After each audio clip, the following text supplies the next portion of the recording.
Tu vas te marier, tu arrives là-bas, on te gifle dans le foyer. Tu passes là-bas, on te tape un peu. Tout ça là, c'est le chemin pour arriver à Dieu. Parce que quand tu auras tellement giflé, quand tu arrives, tu vas devenir humble. Tu vas reconnaître que c'est Dieu qui opérait le miracle. Mais si tu arrives trop bien, comment pourras-tu reconnaître que Dieu a fait quelque chose? Si tu as une belle voiture, ta situation est bien. On te parle de Jésus. Bon, tu acceptes parce que... Mais tu n'auras pas cette attitude d'adoration là. Tu ne reconnaîtras pas que Dieu a fait quelque chose pour toi. Mais si tu arrives blessé par la vie, détruit par la vie, tu feras comme cette femme. Tu viendras te mettre à genoux, Seigneur, je vais toucher. Parce que ma vie était désespérée. Tu auras une attitude d'adorateur. Tu seras une adoratrice. Tu ne prieras pas comme tout le monde. Quand tu élèveras ta prière viendra de toute ton âme. Parce que tu sais que ce Dieu, il est le seul que tu as. Qu'en dehors de lui, il n'y a pas d'autre Dieu. Et que c'est lui qui a transformé ta vie. Yes. C'est pour cela, arrête de pleurer. Amen. Yes. Peu importe ce que tu traverses, réjouis-toi. Parce que tu as de l'espoir. Tu as de l'espoir. Ce matin, ma prédication était sur Marc 5, sur le fou de Gadara. Cet homme dormait dans les sépulcres. Or, pourtant, dans Genèse 49, 19, Jacob prophétise sur la tribu de Gad. Il dit que des bandes armées t'assailleront, mais toi en retour, tu vas les pourchasser, tu les vaincras. Mais voilà que celui que Dieu va choisir pour bénir Gad est fou. C'est lui qui va permettre que Gad aille poursuivre, pourchasser les assaillants. Il est fou. Il dort dans le sépulcre. Il prend les cailloux pour se blesser la peau. On l'enchaîne, il brise tellement les démons étaient forts. Une bande armée, une légion correspond à environ 5 000 à 6 000 démons dans le corps d'un seul homme. Vous avez vu Satan? Tellement il veut finir avec toi. Ne jouez pas avec votre vie. Quand vous devenez enfant de Dieu, ne jouez pas. Nous sommes dans un monde terrible. La sorcellerie est réelle. Le diable est réel. Le seul but de Satan, c'est de te détruire. Les chrétiens jouent avec leur vie. On voit des chrétiens en train de danser dans les boîtes de nuit. Tu cherches quoi là-bas? Vraiment. Et tu es là parmi là. Et toi tu fais ton bolo. Ton bolo, toi enfant de Dieu. Amen. Toi enfant de Dieu, c'est toi qui connais toutes les danses du monde. Tu ne sais pas qui tu es. Tu es un danger pour Satan. Et si tu ne sais pas qui tu es, il va te détruire. Et c'est pour cela que beaucoup dans le désert ont péri. Parce qu'ils ne savaient pas qui ils étaient.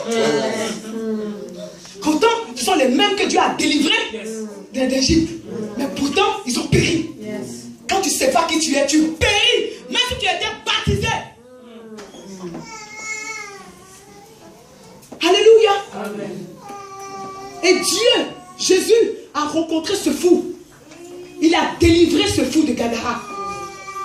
Et ce fou a été témoigné dans une décapole. Ça veut dire 10 villes. Tu comprends pourquoi Satan t'en veut? Parce que sur toi, il y a une étoile. Et parce que Dieu veut t'utiliser pour délivrer ta famille. Dieu veut t'utiliser pour délivrer même une nation. Satan préfère venir s'asseoir sur toi. La Bible ne dit pas la suite de cette femme, mais je suis persuadé qu'après elle a été mariée, et certainement l'enfant qu'elle a porté a eu une grande destinée. Amen. Anna était stérile, Satan avait attaqué. Vous savez, dans l'Ancien Testament, ils n'avaient pas le discernement des esprits. Oui. Donc quand une femme était stérile, on disait que c'était Dieu qui l'avait rendue stérile. Dieu ne rend pas les gens stériles. La connaissance de Satan est venue par Jésus. C'est lui qui a commencé à parler de Satan. Dans l'Ancien Testament, ils ne savaient pas. Même lorsque Saül a péché, que Dieu s'est retiré, on dit un mauvais esprit de Dieu est venu sur lui. Dieu n'a pas de mauvais esprit. Tout est une question d'interprétation. Mais Jésus est venu, c'est pour ça qu'il a dit, vous connaîtrez la vérité. Et la vérité vous affranchira. Vous saurez qui est derrière vous, qui vous fait du mal. Mais je vous ai donné la victoire sur lui. Anna était stérile. Parce que l'enfant qu'elle devait porter devait être juge. Donc Satan a vu ça. Il a préféré libérer les entrailles de Pénina. Et Pénina faisait que ses enfants sont morts. Et elle pensait qu'elle était bénie. Elle se moquait de Anne. Mais un seul jour.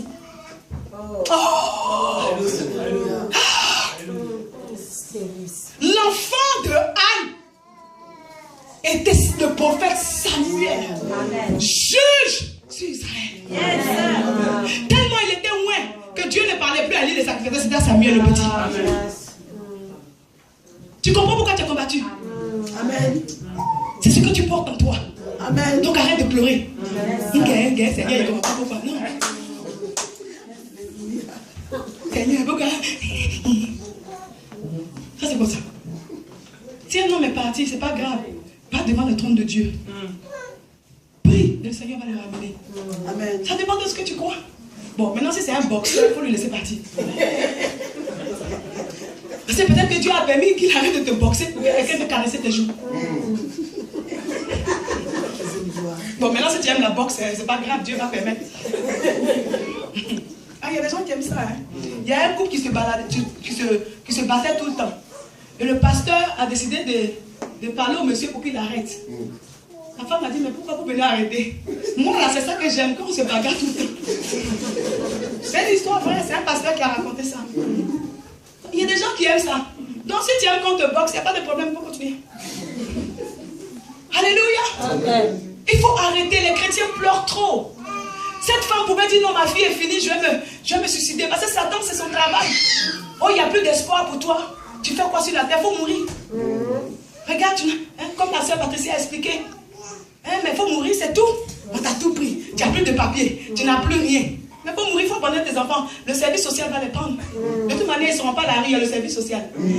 Mais toi, pourquoi toi, tu ne peux pas vivre pour t'occuper d'eux? Vaut mieux aller t'arrêter dans la rue pour mentir, pour élever tes enfants. Que de te tuer, les abandonner. Tu les abandonnes à qui? Tu as pensé à eux quand tu allais faire les enfants là. Ils t'ont demandé quelque chose?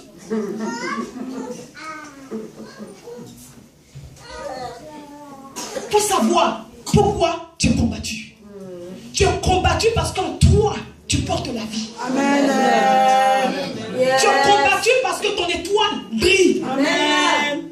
Tu es combattu parce que tu as un danger pour la famille. Amen. Pour le prince, l'autorité qui maintient la famille.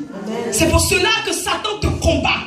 Il décide de te faire du mal. Il se dit qu'il n'y aura jamais, on va détruire sa vie. Cette fille-là va marcher dans la délinquance, dans le crime. Cet homme-là, il va marcher dans le crime. Il ne verra rien. Il sera le troisième meurtrier de la famille. C'est lui qui va mettre toujours la famille dans les problèmes. Toujours à cause de lui, la famille doit se lever à 4 h du matin pour aller à la police. Toujours à cause de lui, le directeur d'école va appeler. Je dis, même si ton enfant fait ça, prophétise sur sa vie. Parce que c'est pas pour rien que Satan perturbe sa vie comme ça.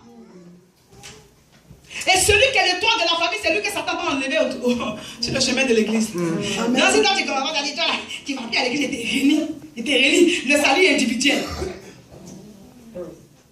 Si Dieu avait dit ça, Jésus ne serait pas venu.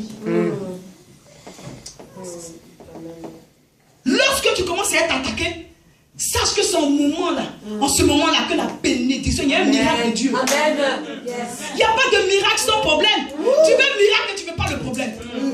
Le problème est là pour glorifier Dieu, je te dis la vérité.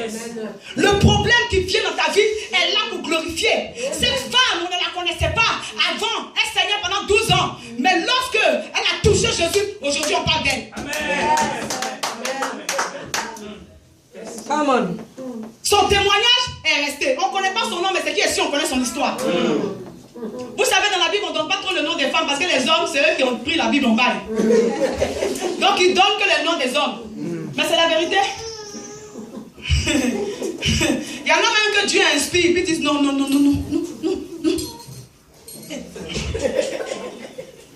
Mais Dieu, comme Dieu est bon, il s'est arrangé à toucher le cœur des scolaires qui ont écrit. Et puis, on nous a mis quelques femmes dans l'Ancien Testament.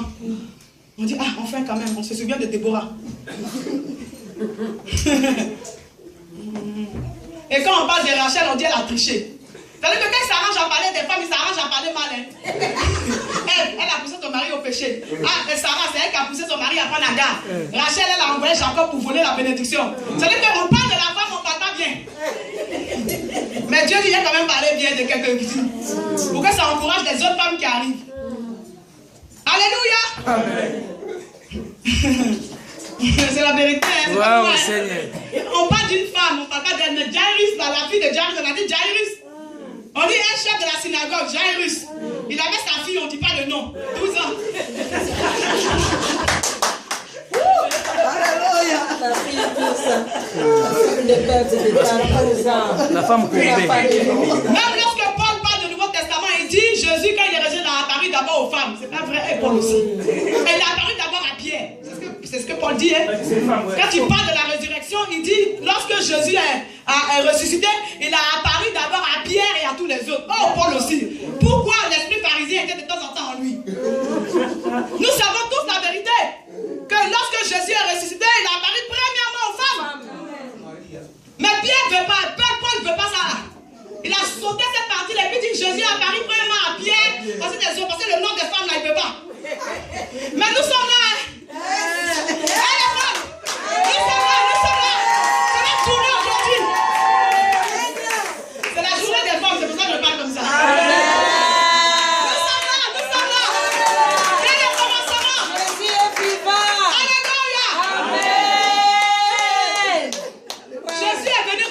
L'homme et la femme. Amen. C'est pour cela qu'il est ressuscité, il a apparu d'abord aux femmes. Parce que dans l'Ancien Testament, à cause de elle, le témoignage de la femme n'était plus important.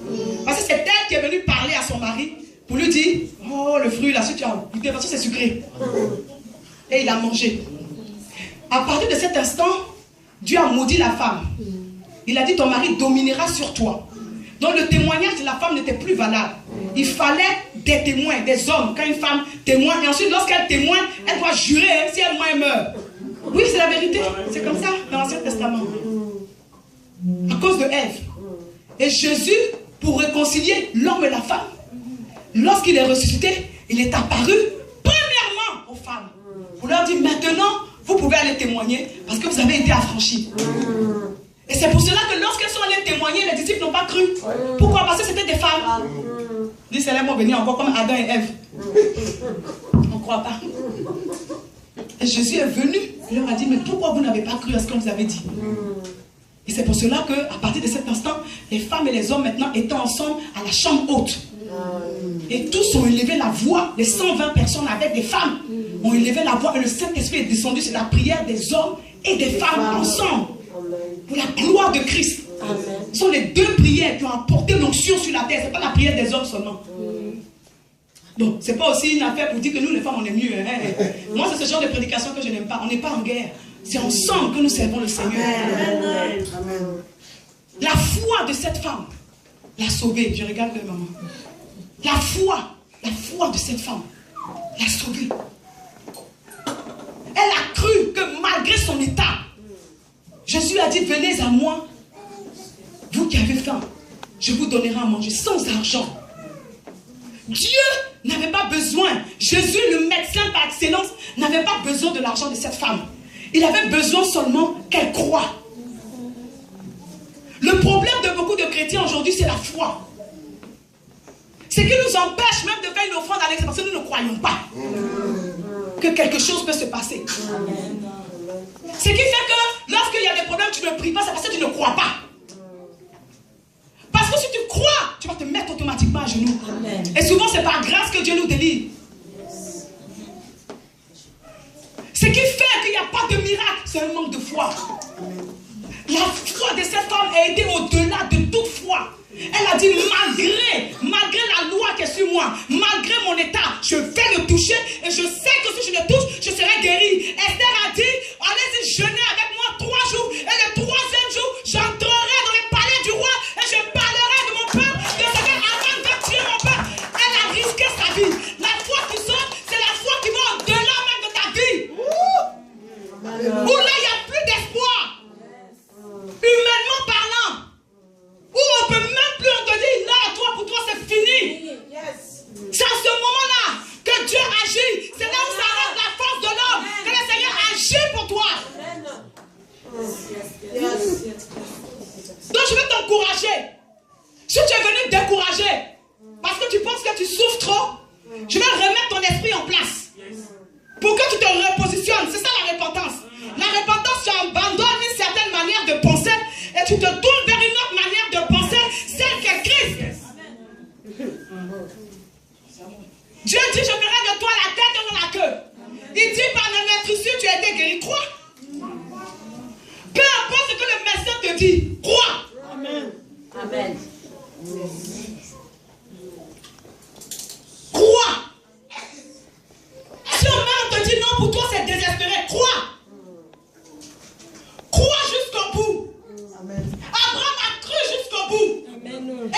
exaucé Sarah. Esther a mis sa vie en danger, elle a cru. Elle a dit, je vais rentrer, jeûner avec moi. Parce elle savait depuis longtemps que certains esprits se chargent par le jeûne et la prière. Elle a dit, tous ensemble, nous allons jeûner et moi, je vais me mettre au sacrifice, je vais y aller et je vais parler au roi. Si je dois périr, même si je dois périr, je périrai. C'est ça la foi qui sauve. Cette femme a dit, je vais aller le toucher, même si on doit me lapider, parce que de toute manière, je n'ai plus rien à perdre. Amen. Et c'est cette foi-là qui l'a sauvée. C'est cette foi-là qui l'a libérée. Et Jésus a dit, il n'a pas dit, ma fille, tu es trop belle, oh, tu as trop souffert, oh, Yako. Viens te mettre à côté, on va pleurer ensemble. Il dit, ta foi est sauvée. Dieu ne répond pas aux lamentations. Il n'exauce pas les murmures. Il n'exauce pas les pleurs. Dieu n'aime pas les pleurnicheurs. Le seul moment où Jésus a pleuré, c'était quand Lazare était mort. Mais il a pleuré à cause de l'incrédulité des gens qui étaient autour. Hein. C'est pas parce qu'il aimait trop Lazare, il nous aimait tous. Amen. Il aimait tous ceux qui étaient là. Hein. C'est parce que les gens qui étaient autour là. Marie dit oui, s'il était là, Lazare ne serait pas mort. Et il dit mais si tu crois même Lazare à la vie, oui, je sais qu'au dernier jour, elle ne croyait même plus à son présent de son frère.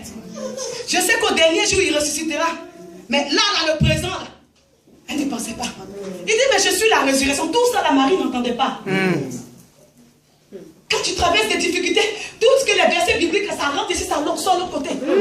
Des fois, tu te lèves et puis tu ouvres la Bible, Dieu te parle. Après, tu lis ça comme et puis tu dis, non, au dernier jour, c'est qui ici, je vais aller au paradis.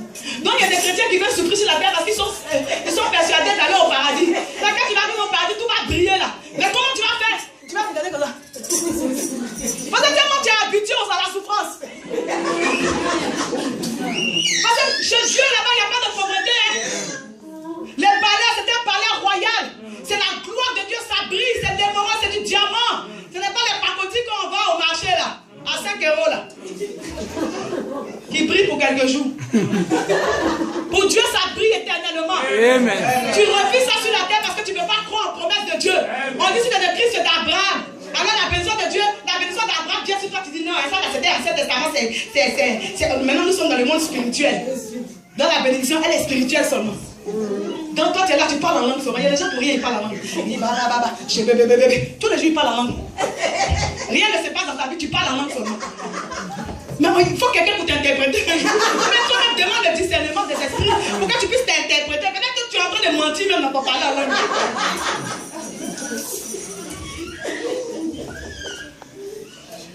Le parler en langue c'est bon, mais c'est pour rien tous les jours. Il y a des gens en prêche qui parlent en langue. On parle la parole de Dieu. Pourquoi quelle langue tu es en train de parler? Yes! Elle a fait de quoi je parle. Je suis en train de prêcher, quelqu'un parle en langue. Je le regardais, il dit lui, il va me mettre en chair. Je vais me calmer, puis je vais le regarder. Là, dans mon cas, je dis, je lis cet esprit de distraction. Parce qu'il est en train de me distraire. Le Seigneur m'a donné un message, je dois donner un message. Il est là, puis il parle fort. Il parle fort, puis il me garde la prédication, le message. On prêche Jésus. Jésus Christ qui est la vie. Jésus qui est la vie. Pour que tout le monde comprenne pour être sauvé. Toi, tu parles quelle langue derrière? Amen. Vous avez vu la distraction? C'est comme ça que Satan distrait les gens. Je dis, n'aie peur de rien. Peu importe la situation que tu traverses en ce moment, je dis, n'aie peur de rien. Peu importe les difficultés, même le pays dans lequel tu es, même on dit si les lois sont trop difficiles, n'aie peur de rien. Parce que Joseph a été premier ministre en Égypte, ce n'était pas chez lui. Abraham a été béni dans une terre étrangère. Esther était dans une terre étrangère. Jésus lui-même est venu en étranger, dans une terre étrangère. Parce que la terre nous a été donnée. Dieu a créé la terre et nous a donné, c'est plus pour lui. Jusqu'à ce qu'il revienne. C'est la vérité. Dieu est le créateur du ciel et de la terre, mais c'est plus pour lui. Ça choque? Sois pas choqué. Non. On dit Dieu a donné le monde à Abraham et son descendant. C'est qui Abraham? C'était un esprit? Non, Dieu t'a donné la terre. Donc si Dieu a permis que tu viennes vivre en Belgique, on doit te donner les papiers. Amen. Yes. La vérité. On doit te donner les papiers, tu dois prier, tu dois déclarer, tu dois jeûner, tu dois réclamer ton étude. C'est mon héritage belge, moi aussi je vais être belge, il y a la double nationalité qu'on met dessus. Tu es doublement béni. Tu gardes la congolais, tu gardes aussi belge. Amen. Et tu vas à l'école, tu étudies, puis la bourse là, du gouvernement, là, ils prennent et puis te donnent. Puis tu payes ton université. Tu étudies, puis tu vas travailler dans leur bureau. Et puis tu pries, puis l'onction de Dieu te lève là-bas. Et puis tu commandes de tous les Belges qui sont autour de toi.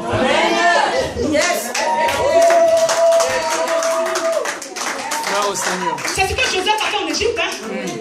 C'est ce qu'Esther a fait en Persie. Une partie du royaume a été donnée à Mardochée. Et il commandait tous les Perses qui étaient là. C'est l'homme qui a déterminé les territoires, c'est pas Dieu. Dieu a créé la terre. C'est pour nous. Donc si moi je veux vivre en Belgique, je viens, j'habite chez pasteur, bienvenue d'abord. Et puis si les chasses, je vais prendre une maison à côté, je reste. Alléluia. Maintenant si Dieu me dit qu'il faut partir là, je pars. Si Dieu m'a rien dit, je suis là. Hein.